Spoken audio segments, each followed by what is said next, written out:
Tuesday, November 4th, 2025. Bill told us the UPS... 7 o'clock now at News Radio 840 WHAS in Louisville. You are listening to live breaking coverage of a tragic plane crash that has occurred this afternoon in Louisville at Louisville International Airport. This involved a UPS cargo plane, an MD-11, Flight 2976, that was taking off at approximately 5:15 p.m.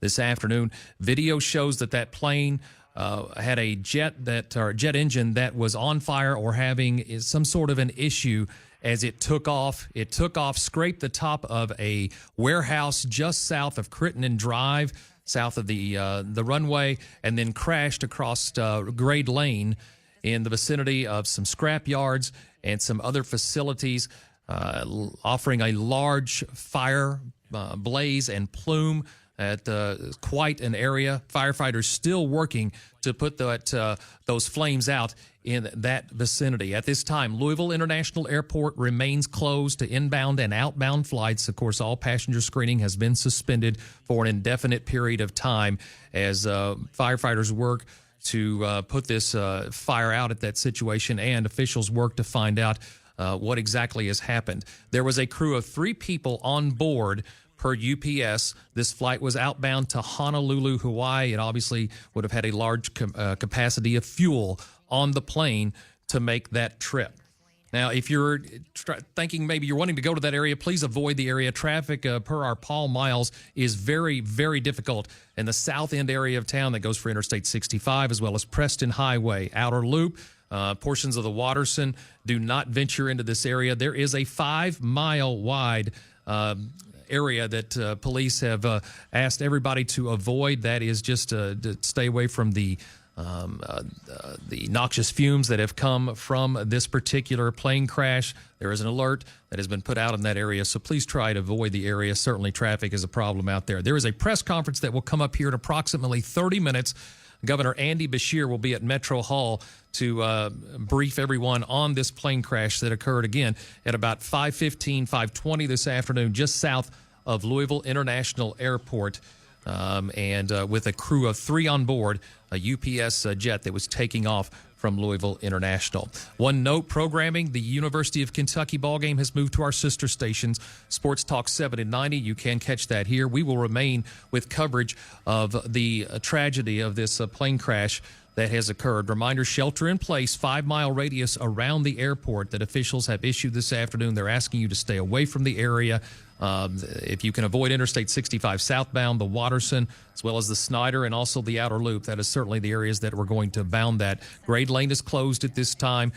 They do have some shelter in place for Louisville Ford Assembly Plant as well that was just to the north of this plane crash. Let's go back to our news partner, WLKY, for continuing updates. From Louisville Muhammad Ali International Airport in Kentucky. Again, it was headed to Honolulu, Hawaii. This was a UPS plane, we're told, with 3 crew members on board. Tuesday, November 4th, 2025, was 8:09 on p.m. fire from the pictures that were in the videos that we've seen as it took off, and never really got above, and obviously couldn't get off the ground, and just goes across Grade Lane and crashes there. And the debris field and the fire, it just looks like it goes forever out. And there's a junkyard to the right.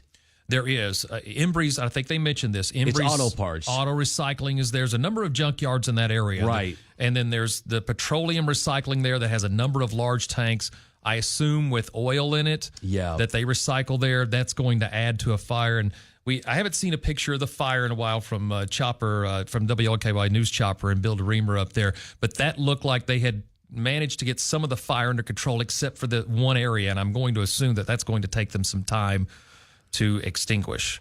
Shut off your HVAC. I think the temperature is fine that you can do that. So. You're not going to be uncomfortable. Keep your windows closed. I've recommended, this isn't just us recommending that, they have recommended turn off your HVAC, your air or your heat, or whatever household you have, because you don't want to pull that into your house. I think the first question to Jody Myman when we try to get him on the air here is going to be, what's that effect? How does that smoke? Is there anything in it? Because it's a fuel fire. I'm sure people in the military that fought in Iraq dealt with this all the time. Fuel dumps being exploded and all that. So turn that off. Shelter in place with a 5-mile radius. They are now moving that from anything north of the airport to the river. That's the South End. That's Portland. That's Old Louisville. All of those areas, you need to be in your home. Don't need to go out. If you are a family member that is worried about someone that's down there and you try to there is a family reunification center, and that's at the police academy. So if you want to go to the police academy, you can. If you have a family member that could be in this situation, there is 3 confirmed fatalities, 11 injuries so far reported. I know that University Hospital is on yellow alert, which is one down from the red alert, and they're the best in the business when it comes to these emergencies. TARC obviously has been suspended. Try not to drive on the Waterston Expressway. You don't need it unless you're going home. Try to find a different way out. I think we have Paul Miles, who was just at Metro Hall, on the line with us. Paul, are you there? Paul, or can you hear us? Yes. Paul, I know you were just at the Metro press conference with the governor and a number of elected officials. Anything specific that stood out from that? I thought I saw where the governor had confirmed some fatalities. Is that correct? Yeah, here's what we know so far here, guys. Governor Beshear confirming at least 3 people were killed in this plane crash of this UPS MD-11 at Louisville Muhammad Ali International Airport, and he says at least 11 people were injured. The governor, though, says he expects both those numbers to go up as they search for other people. He did say that there were 2 businesses that sustained a major impact from this plane crash. They were the Kentucky Petroleum Recycling and the Grade A Auto Parts business. And Grade A is reporting that they have 2 missing employees. The governor describing this as a violent and catastrophic crash. They don't know the status of the crew. But the 3 crew people on board that plane. We don't know if they're among the dead or not, but the governor says based on video from that plane crash, they are extremely concerned about the status of the crew. Jody Myman, the emergency management director, giving an update on the conditions of the air around here. We still have a shelter in place, basically from Gray Lane north to the downtown area. As I was driving around the airport area within the past hour, you still could smell a little bit of smoky conditions in the air. It's not too bad. It's dark now, so you can't see if there's any more smoke pouring from the scene as it was earlier this evening because it is dark. I'm at the Regional Airport Authority office. We're expecting to get a briefing from airport officials, perhaps the NTSB, which is apparently arriving this evening as well. They're going to give us an update on the what they can tell us. I do know that the airport is open. You can still get to and from the terminal area. However, the airfield is closed. Flights were suspended when this crash happened. So if anybody has flights going in or out of Louisville International Airport, need to check with the airlines, because we can tell you that even though the terminal is open, flights are not happening here. The airfield was closed. And so we do see a little bit of traffic, the people coming and going from the departures and arrivals area here, guys. Paul, that was going to be my follow-up question, was why wasn't there anybody from NTSB or from the airport there? Obviously, they are busy. So you just followed up with that, saying they are going to have a press conference. They give you an idea when they were going to do that? It's going to happen within a few minutes here. We got a lot of reporters here outside the main office of the Regional Airport Authority, which is next door to the main terminal here. They told us 8:15 on a news conference, so we expect it to happen very shortly. NTSB, we're told, was en route to Louisville. They do have a go team for things like this, so we don't know if they're on site yet. We expect them to be on site sometime this evening. Paul, you've been to hundreds, maybe 1,000 press conferences in emergencies like this. Did you feel that the tone there was a little different than you're used to?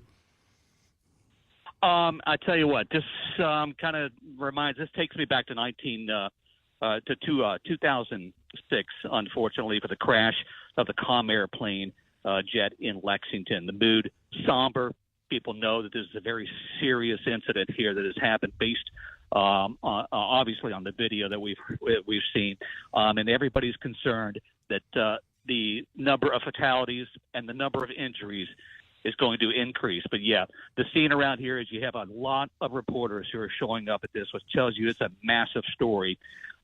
This is very similar to the scene where back in 2006 when that Comair crash occurred at Bluegrass Airport in Lexington.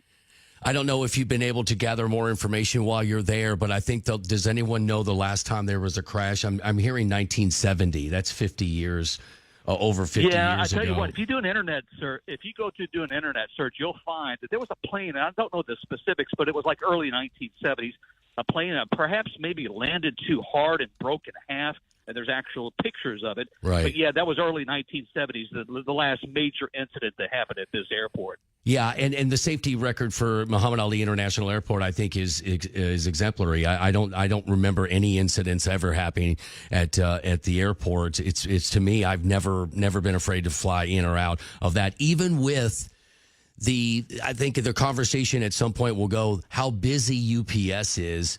With it's not just commercial flights taken out of there. I don't know what the clip is for how many UPS planes land and take off there every single day without an incident. But Paul, it's got to be it's an incredible amount. Yeah, I don't know the number either, Tony, but I can tell you that it picks up early in the morning and late in the afternoon, early evening. You see a lot more planes coming and going. This is the World Port headquarters for UPS. So the flights coming out of here are flying all over the world. They're going to Germany. They're going to the Pacific Rim. This was going to Hawaii, this specific plane. I'll tell you another piece of information that came out of this news conference. There was a lot of questions about what was involved in here as far as the air quality and what did this crash into. Was it hazardous materials? The governor says there was no hazardous cargo on board the plane. However, the site of the impact could create some sort of hazardous conditions, and obviously you have all that jet fuel. That's what a lot of that stuff is that went up into the air. You would have to speculate at this point of what is in those tankers. They have a clear video. Gus and I are sitting here watching the video, and they have 4 of those ladder trucks with those cannons on the end, and they are pouring that foam on 3 of those cylinders that look like they would have something in them. Like the manifest or whatever it would be that's in those tanks is in those buildings. I would doubt that they even know what's in those. Yeah, and it's I don't know if it's still too hot for them to get in there into those buildings to see if there were any victims or survivors, and also to check to see what kind of contents were in that building. I tell you what, Tony, they're going to let us in this right now, this building. So we're expecting a news conference from airport officials here at the Regional Airport Authority office at the terminal here within a few minutes. Okay, Paul, great job. We'll check back in with you right now. LKY is reporting that press conference you're at is going to happen at 9 p.m. Thank you, Paul.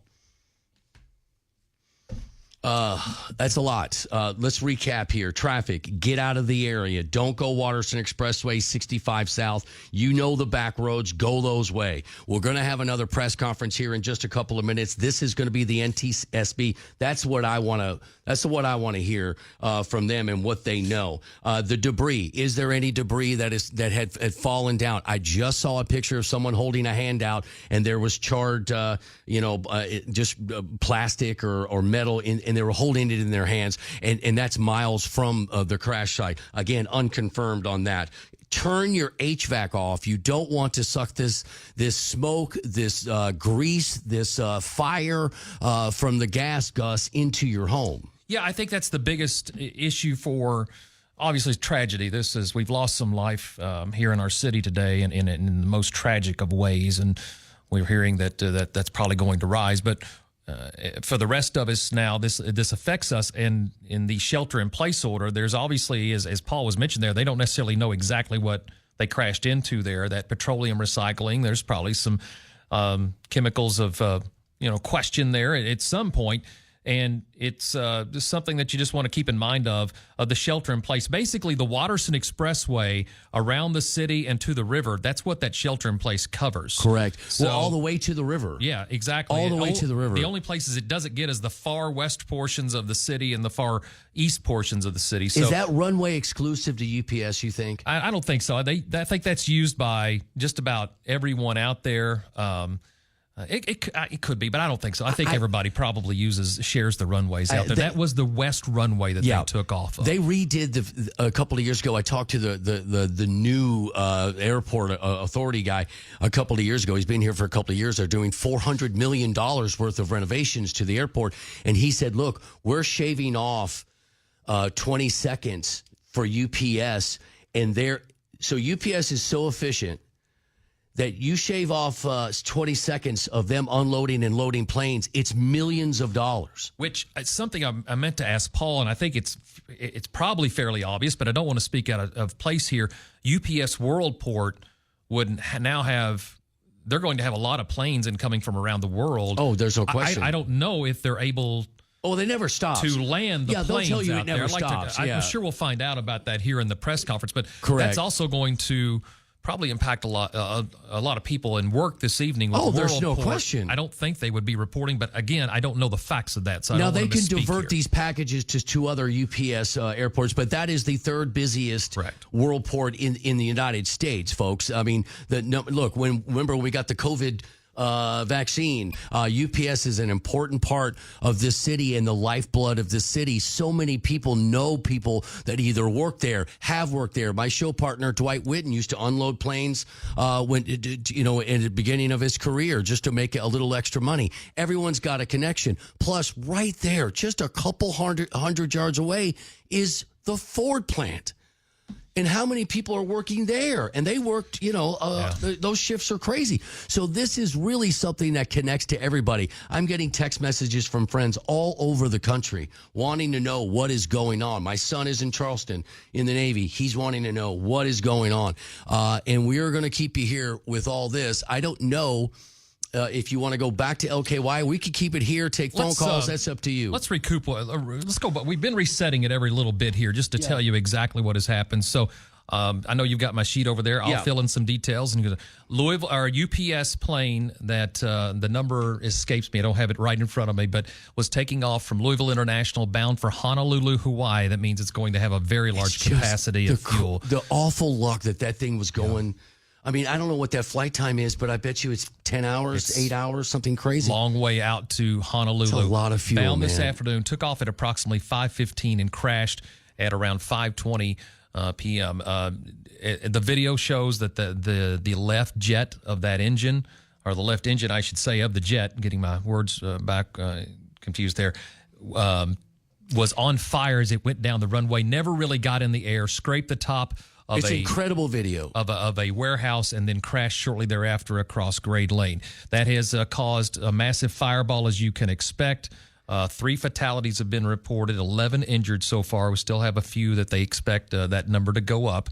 And then also that has created the large fire has created a shelter in place for a good portion of the metro area from basically the airport north and to the east and west. Just think of the perimeter of the Watterson Expressway. Yes. And that is under a shelter in place. And I think they said turn off your AC. Is that correct? Yeah, HVAC needs to be off and shut your windows. It is a gash of destruction from the end of that runway all the way through it. I can't speculate the length, but from the sky, WLKY as a chopper, it looks gigantic from the sky, and you got to know that kind of size is hard to scale when you're in the air. I'm looking at it right now. It is a just gash of destruction, and you're thinking, how many people were at the junkyard? How many people were at that workplace? It was 5 o'clock on a Tuesday. Do they knock off? Do they have shifts? I mean, those are the things that are popping through our head. And by the way, if you've got a family member missing or you want to check on it, go to the police academy. They're having the family reunification center right there if you want to get answers. I actually got a message here. I think this was, make sure this is, I think this was Paul Miles that sent this along, and it said, I believe this is coming from the mayor's office, And they're asking that please do not go to local hospitals seeking loved ones. Hospitals are not equipped to handle family reunification during this type of emergency. The family reunification area is at the LMPD training facility. That is at Taylor Boulevard. That is just north of the Watterson Expressway, about 2 blocks north of the Watterson Expressway on Taylor Boulevard. If you are looking for someone that is missing in a family reunification That's situation. a great thought, but we're all humans. If a family member is hurt, I mean, you're going to go try to find out whatever you can. I mean, that's just a tough one to call. And I think there is another media briefing. Yes, at 9 o'clock tonight. That's going to be just the a couple one minutes with away from the now. airport, so I think that's where we are going to.